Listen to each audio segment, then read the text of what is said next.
Bienvenue à mon van. Il a un prénom, c'est Appa, comme le bison volant dans Avatar, le dernier maître de l'air. Vous aurez une image. Parce qu'il a la même tête. Il est super sympa, il les amène partout. Mais il les amène à son rythme, comme lui. Un Toyota de 1980, unique au monde, parce que la capucine, elle a été rajoutée par un artisan manuellement. Il n'en existe aucune autre comme ça. On va déjà essayer de voir ça, sans filmer le haut pour pas spoil. Là, il y a toute mon installation de gaz et d'eau. En gros, ça c'est le gaz, une bouteille de rechange et la bouteille que j'ai avec un tuyau qui va directement ici à des plaques de gaz qui sont spéciales camping-car. Et la bouteille est toujours fermée par ce bitonio pour la sécurité. J'ai juste à glisser ma main là-dedans quand je suis dans le van, donc j'ai pas à sortir pour l'allumer. Super pratique. Ça, c'est l'eau potable. Jerrycan de 20 litres avec une réserve d'un jerrycan de 10 litres d'eau potable. Le jerrycan derrière, c'est l'eau grise. Quand elle est remplie, ça fait 10 litres, je le vide dans les égouts. Ok, ça c'est bon. Plein de petites habitudes. Le système électrique, en gros, il y a la batterie du van. Quand le van roule, se recharge. Elle vient recharger cette batterie. Annexe, c'est un gros câble qui arrive jusqu'à coupleur séparateur. Si elle se décharge, elle ne va pas tirer d'énergie à l'autre. Donc même si j'ai plus de batterie sur celle-ci, je peux toujours allumer le van, ça c'est trop bien. Et maintenant, je crois que j'ai tout fait. Non, avant il y avait une petite cheminée au-dessus, mais je l'ai enlevé, je l'ai refermé. C'est un vieux van, du coup il a plein de particularités vachement chouettes. Quand on est à l'intérieur, les clés se mettent à gauche, le levier de vitesse est à droite, comme les vieux camions. Et le frein à main, là c'est des croque-mous, parce que j'aime bien croque-mous.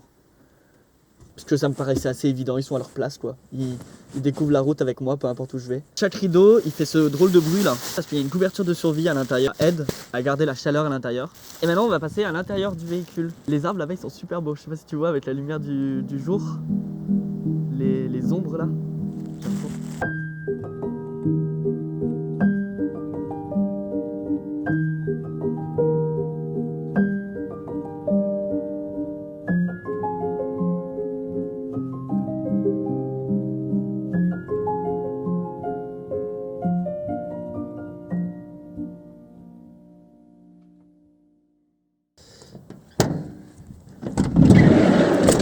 Ok, spoiler, c'est tout en bois. Déjà à l'entrée, je trouve ça vachement pratique. Le meuble il est en angle. J'ai laissé tout ça ouvert. Donc là en gros c'est mon bazar. C'est que des produits accessibles facilement. Et forcément, il y a un petit croque-mou. Et le rangement chaussures. Alors, déjà on peut voir tous les rangements qu'il y a. Le rangement il est bien fait, je suis content. Tous les tiroirs, placards se font avec ces systèmes là. Qui étaient dans l'ancien aménagement de ce van. Et que je n'avais pas jeté, heureusement. Parce que ça coûte une blinde.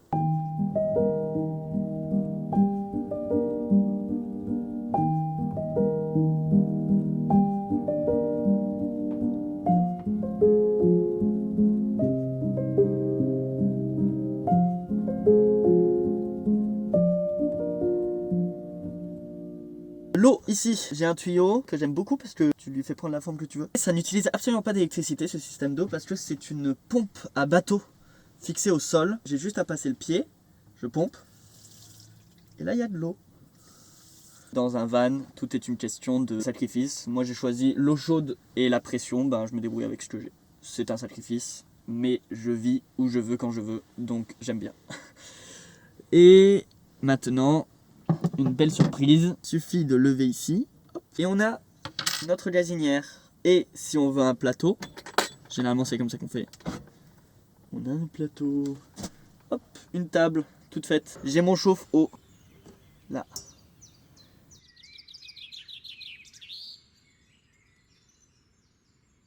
Le lit c'est un 155 sur 1m90. On est un peu serré mais on peut dormir à deux. Il est fait en un grand matelas et deux petits matelas. Si je prends celui-ci et que je l'amène derrière là, on va mieux voir si on filme en dessous. Ça s'appelle un rangement en peigne, je crois.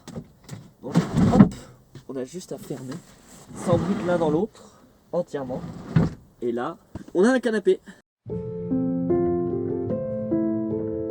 J'ai regardé plein de gens qui parlaient de leur van et comment ils vivaient dans leur van et tout. Il y avait un gars qui disait qu'il avait mis un petit Bouddha pour le plaisir de rouler et que les gens ne soient pas agressifs avec lui et que c'était un symbole de paix ou de partage avec les autres. Et je sais pas, ça me parle pas trop.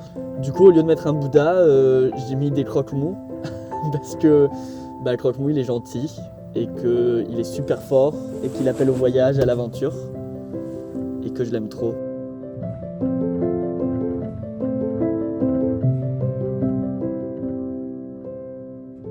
Enfin, la cuisine, donc tout est petit, mais pour avoir un mode de vie comme j'ai envie d'avoir, eh ben, il faut faire des sacrifices et les sacrifices se feront sur je ne fais pas des gros plats.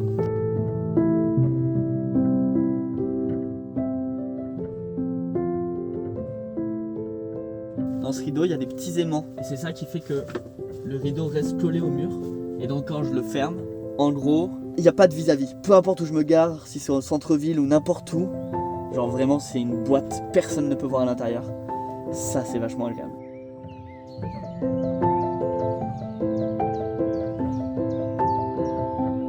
En fait c'est fou, genre tout a été fait après réflexion et genre après plusieurs, enfin pas plusieurs essais. En gros tout a été fait en réfléchissant bien, en prenant le temps de réfléchir et en s'adaptant si ça fonctionnait pas. Donc en gros, chaque élément, je peux vous en parler pendant 5-10 minutes en vous expliquant par quoi on est passé pour réussir à arriver à ce résultat.